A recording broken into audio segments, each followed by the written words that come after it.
The frozen layer shatters with sharp reports resembling rifle fire beneath the wooden geta of 12-year-old Katsumoto Seotom as he smashes through the iced-over surfaces of the firefighting reservoirs.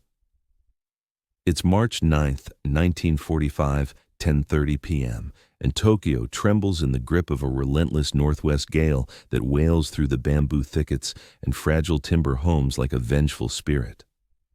Overhead, stars gleam sharply in the pristine night sky, their light intensified as though the cosmos itself pauses in anticipation.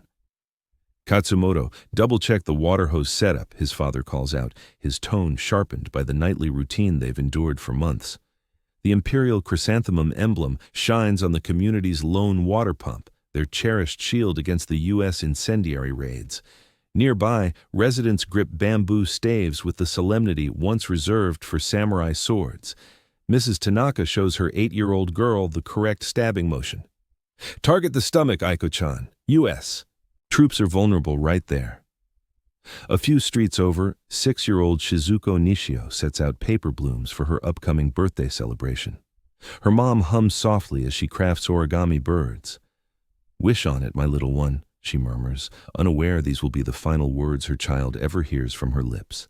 The radio emits comforting bursts of noise. Initial foe squadrons veering south, steering clear of the metropolis. Residents can sleep soundly this evening. Yet 25,000 feet overhead, 334 B-29 superfortresses prowl like metallic predators under the moon's glow. These aren't the fortified behemoths Tokyo residents have come to dread. General Curtis Lame has removed their protective armaments, their shielding metal, even their munitions. Instead, he's packed every spare space with something infinitely more horrifying. 1,065 tons of thickened gasoline crafted to transform timber-laden urban areas into vast pyres.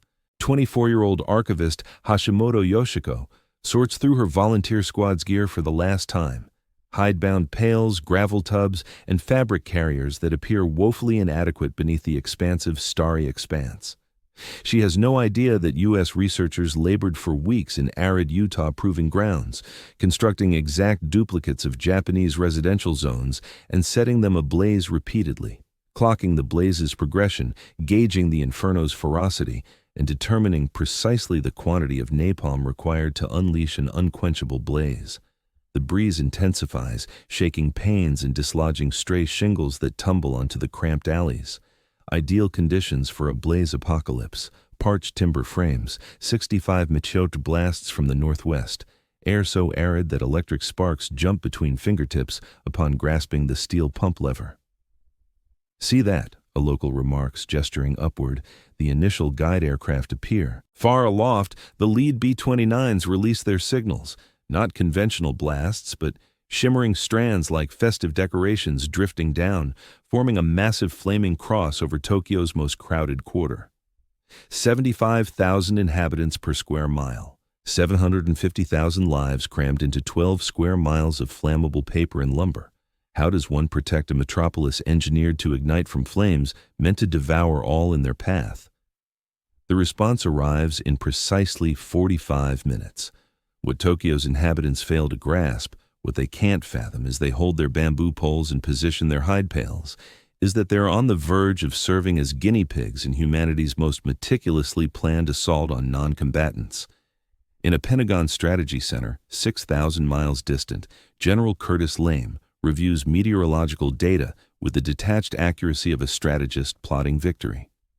This 40-year-old aviation leader has forsaken every doctrine of targeted strikes instilled in him by the armed forces. Elevated, daytime assaults on industrial sites, pointless since Japan's wartime output has dispersed into countless small ateliers concealed amid everyday districts.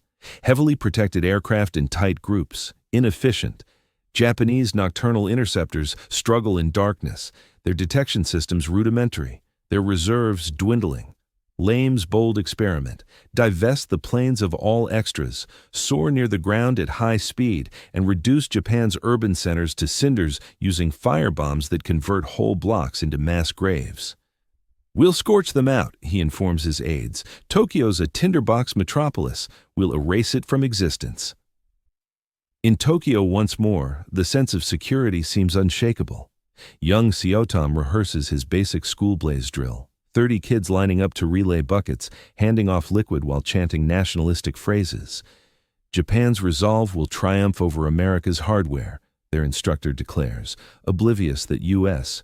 hardware now encompasses napalm engineered to cling to flesh and ignite beneath water, thickened fuel that produces heat intense enough to fuse metal.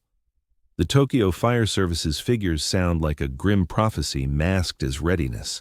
8,000 responders for close to 4 million citizens, just 3 scaling ladders for the whole sprawling capital. 17 fire departments stretched thin across 220 square miles, hydrant pressure so weak that hoses struggle to spray even second-floor levels. Yet the regime's information apparatus keeps pumping out assurances. Unmatched Japanese resolve will overcome Yankee timidity. Around 11:30 p.m., initial broadcast alerts start, coming across as almost standard. Foe squadrons heading in from the southeast, roughly 30 planes spotted, stay vigilant with fire patrols. People throughout the metropolis run through their setups one last time.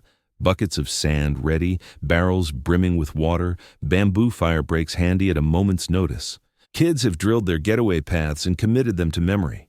Unbeknownst to them, U.S. spies have devoted months to charting every inch of their districts. Overhead images expose road widths too skimpy for proper fire lanes. Building blueprints pinpoint construction types, classic timber post and lintel setups with shoji screens built to sway in quakes but powerless against prolonged flames. Climate forecasts outlined gusts that could whip isolated blazes into a metropolis-wide blaze. Hashimoto Yoshiko assembles her team of firefighting civilians in the tight alley beside the library. 15 homemakers and senior gentlemen equipped with soaked rags and fabric hoses, charged with safeguarding 10 urban sections. Keep in mind, she urges, flaming devices throw embers everywhere. We have to dart from one blaze to another, stopping them from merging. Her guidance sticks to state-mandated protocols geared toward classic magnesium firebombs, manageable blazes that prepared locals might douse. But the ordnance nearing Tokyo defies convention. They're innovative M69 incendiary clusters, every unit loaded with 38 distinct napalm pods meant to shower sticky inferno over spaces rivaling gridiron pitches. One such bomb ignites blazes fierce enough to spawn their own tempests. Cyclone-strength blasts flinging fiery scraps across miles. Heat levels that liquefy pavement into molten streams. Precisely at midnight, 6-year-old Shizuko Nishio stirs as her mom nudges her awake. Slip into your quilted raid outfit, my fledgling. Alarms could wail this evening. Shizuko pulls on the bulky cotton top and trousers meant to shield from shrapnel. Garments that will serve as her pyre, wrapping once drenched in napalm and set ablaze by searing waves. The mental conditioning digs even further than material safeguards. For months, ordinary Japanese have been drilled to see U.S. air assaults as a trial of collective spirit. Yielding is beyond consideration. Withdrawing brings disgrace. The sovereign's people will hold firm and resist with splintered poles if needed, choosing demise over disgrace. This ingrained mindset, this total aversion to evacuation, will doom hundreds of thousands in the looming Holocaust. Over the ocean, B-29 pilots get their closing instructions. These aren't the usual industrial sites they've practiced striking. Plane plants, iron forges, shipyards. This evening's strike zone holds homes, classrooms, local shrines, bustling lanes where youngsters snag sweets in old pairs, hawk artisanal wares. The flyers are aware. A few grapple with the ethical weight, some fixate on the tactical imperative. Shatter enemy homefront will, before the looming landing claims 1 million U.S. casualties. At 12:10 a.m. on March 10th, the lead B-29s sweep over Tokyo Bay. Their aim, a crowded housing district where 750,000 souls rest in timber homes erected long ago, back when flames posed humanity's top threat and H2O seemed the surest shield. Young Seotomi peers from his pain, eyeing beams of light probing the heavens like claws snatching at the looming peril. The atmosphere hums with tension, buzzing like the charge before a July downpour. But no precipitation will follow this gale. Instead, viscous flames will descend like flakes, scalding torrents that blister skin and swelter enough to fuse alloys. Sirens hurtling to a futile clash. The metallic predators are closing in, the guides have locked targets, breezes align ideally, and Tokyo stands on the brink of discovering the clash between ancient safeguards and mechanized devastation. 12:15 a.m. The guide B-29s drop their flares, and abruptly the ebony heavens burst into surreal splendor. Firebomb arrays cascade like gleaming cascades, each splitting to hurl glowing white-hot vials into the void. From his vantage, young Siatam gazes in wonder as what resembles holiday garlands wafts downward through the sharp March chill, twinkling and shimmering en route to the dozing quarters underneath. "It's gorgeous," his young sibling murmurs, smooshing her cheek to the frosty pane. The initial napalm pods hit the shingled peaks with muffled impacts, then burst in geysers of gelled blaze that flames splashed outward like molten paint, splattering over the classic tiled floors. In mere moments, 38 distinct blazes erupted from every cluster bomb, forming a colossal fiery X that pinpointed the strike area for the enormous bomber squadron still closing in from the southeast. Mrs. Tanaka dashed into the road, gripping her bamboo pole, yelling out the local fire drill orders. "Tackle the little blazes first, stop them from merging." Yet these weren't minor sparks. Every napalm container unleashed streams of burning liquid over stretches reaching 2,000 feet in length and 300 feet across. The bamboo pole burst into flames in her grasp, flickering like a struck match. Hashimoto Yoshiko hurried to the library alongside her firefighting team, their canvas hoses and leather pails now seeming utterly useless against infernos soaring 30 feet skyward and radiating heat shimmers that pierced the night. The damp cloths they'd tied over their faces started to steam, then char as the searing warmth surged past 800-degree F. Intense enough to liquefy copper, fierce enough to transform water into scalding vapor, brutal enough to set people's garments ablaze purely from the radiated intensity.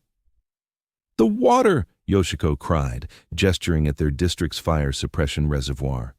But upon arriving at the sturdy tank, she realized the liquid inside was actively simmering, truly bubbling due to the intense glow from the encircling blazes. Vapor drifted up from the top like mist, and as she plunged her leather pail in, it emerged brimming with fluid too scorching to grasp. 12:30 a.m. The primary bomber groups thundered in, 300 B-29s soaring so near the ground that Siatam could make out specific crew figures through the cockpit glass. A single superfortress streaked right above him, near enough that with mythical power he might have struck it using a hurled rock. The aircraft's gleaming silver body mirrored the escalating fires underneath, giving it the appearance of a soaring reflector hauling fragments of infernal chaos. The bombardier from that B-29 would afterward recount the buffeting from the conflagration below. The bomber jolted wildly, akin to a table tennis ball in play. The rising heat currents proved so ferocious that maintaining flight control was nearly impossible. Gazing downward felt like peering into the maw of a roaring smelter. Yet for those ensnared in that smelter, words failed to capture the ordeal. 6-year-old Shizuko Nishio clasped her mother's hand tightly as they fled to the assigned shelter spot, a schoolyard that authorities had assured would act as a barrier against the flames. Upon reaching it, they encountered 200 more households packed into the confined plot, everyone clinging to that identical false assurance: exposed terrain equals refuge. Napalm pays no heed to protected areas. Cluster munitions plummeted straight into the yard, converting the whole expanse into a vast pool of molten blaze. Shizuko observed her mother's quilted blackout attire catch fire all on its own from the thermal onslaught. Watched the kids from her preschool scrambling in panicked loops, their scalps ablaze, shrieking for moms and dads who had become living infernos, staggering amid the scorching darkness. In time, relief teams would uncover the charred bones of every one of the 20 pupils from Shizuko's group, warped and bonded into one horrific clump of merged skeleton and alloy. Buckle clasps, boot fasteners, and uniform pins forming a nightmarish monument to innocence obliterated. "Mother!" Shizuko cried out toward the inferno, but only the thunderous crackle of the blaze devouring all that had seemed enduring and secure replied. 1 a.m. The conflagration started generating its own atmospheric chaos. Overheated atmosphere ascended with such speed that it spawned whirlwind-like downdrafts, drawing flaming wreckage into twisting funnels stretching hundreds of feet tall. Utility posts cracked like matchsticks amid gales surpassing typhoon ferocity. Shingles hurtled airborne like lethal missiles. The blaze itself produced noises beyond any human ear's prior knowledge. A profound guttural groan rising from the ground as buried fuel pipes detonated and drainage networks evaporated. Young's household pursued their intended getaway path, sprinting to the Sumata River where leaders had vowed the flow would offer inherent shielding. But as they hit the embankment, they saw the river was genuinely at a boil. Corpses bobbed along the stream like driftwood, not lifeless forms, but individuals who'd leaped in for respite and ended up poached as the liquid's heat climbed over 180 degrees. "We must ford it," Sato's dad resolved, eyeing the advancing wall of fire at their backs. "That's our sole shot." His mom paused, hiked up her skirt, and relieved herself right there on the pavement. "Pardon me," she said to her stunned offspring. "It's tough sprinting with a burdened bladder, and this might be our last opportunity." They didn't make it across. The iron span they traversed grew too blistering to contact, then started radiating crimson like an oversized stove coil. Sato's dad's footwear fused to the metal deck. His mom's tresses flared from the glowing warmth before any direct lick of fire reached her. Only Sio made it through, fished from the torrent by an unknown rescuer who perished in the effort, abandoning the 12-year-old in a reality stripped of all logic. 1:30 a.m., the Tokyo Fire Department's frantic offensive launched and faltered in the same instant. Fire trucks barreled in the direction of the fire engines, raced through the chaos with alarms blaring, yet the vehicles themselves fall prey to the inferno as their rubber tires liquefy. Fuel reservoirs burst open and the firefighters perish right at their stations. Among the 125 responders who rush to the scene, none make it out alive. Their rigs transform into warped metal relics strewn across the scorched area, contorted forms that symbolize the pointlessness of battling modern industrial conflict using outdated machinery from the industrial era. Hashimoto Yoshiko mounts a desperate effort to salvage the library, a structure holding her entire career's output and the cultural heritage of her community. She douses her body in the scalding liquid from the blaze suppression tank, ties a damp rag over her features, and dashes into the raging structure to retrieve whatever volumes she can manage. Within, she learns that paper behaves uniquely when the surrounding heat surpasses 1,000 degrees. The volumes fail to ignite. Instead, they disintegrate, crumbling into powder so delicate it drifts off like pale flakes. Generations of Japanese writings, tales for young readers, personal snapshots, and penned correspondence evaporate before her eyes, merging into the dark vapors that now obscure the night sky. She doesn't emerge again. In time, examiners will locate her body at the library's doorway, her form hunched protectively over one lone volume, an anthology of verses for children that she lost her life attempting to preserve.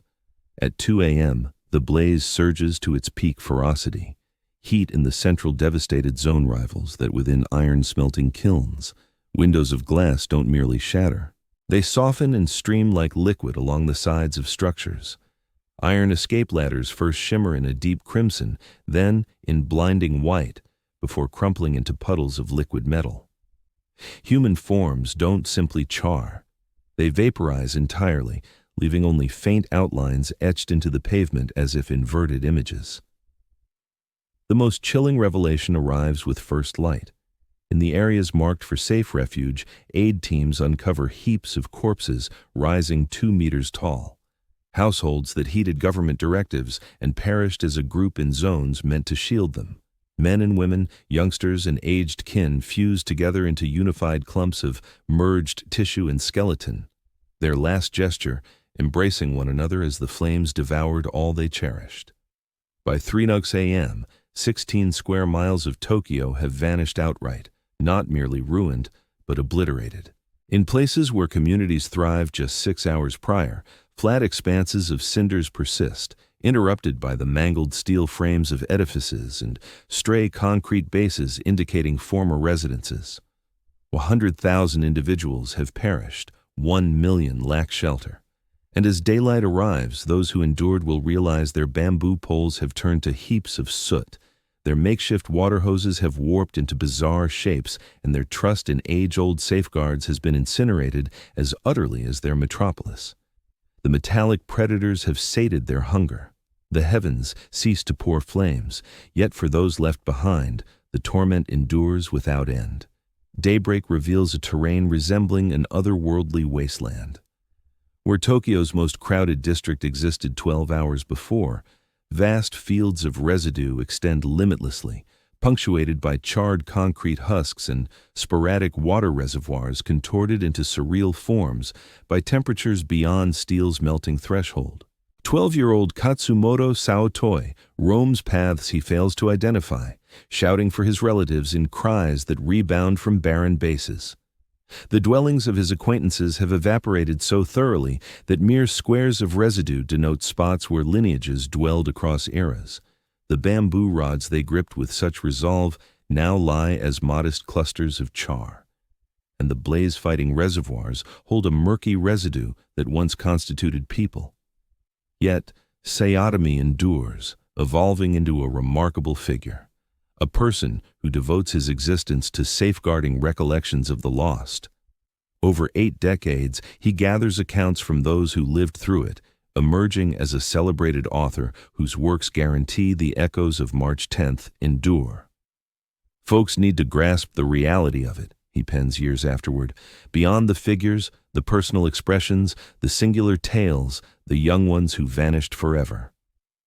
6-year-old Shizuko Nishio stands as the only one left from her preschool group, discovered after 3 days adrift amid the soot-blanketed wreckage of her area. She bears the scars throughout her days, yet also serves as a vital link from past atrocity to present caution. In 2022, at 83 years old, she views reports of Ukrainian youngsters hiding from Russian strikes and murmurs, "That's me. The child weeping in the refuge. That's me." In 1945, the short-term tactical effects of Operation Meeting House surpass all projections. The spirits of Japanese non-combatants don't merely fracture, they splinter irreparably. After-the-fact polls show that 70% of Tokyo's populace recognized the conflict's defeat following the incendiary assault, even if voicing such disloyal ideas remained unthinkable. General Lame's gamble. It has proven effective. Shattering the spirit of ordinary people often yields greater results than striking purely military sites, though the toll on lives sends shockwaves that linger well past any tactical triumph. Households such as the Suzukis endure years of anguish, hunting for loved ones who disappeared amid the inferno. 2 decades and 2 years following the raid, Suzuki Shizuo at last uncovers the bones of his spouse and child, not intact forms, but charred remnants fused with warped alloy amid the ruins of their former community shrine. "I kept searching without fail," he shares with examiners.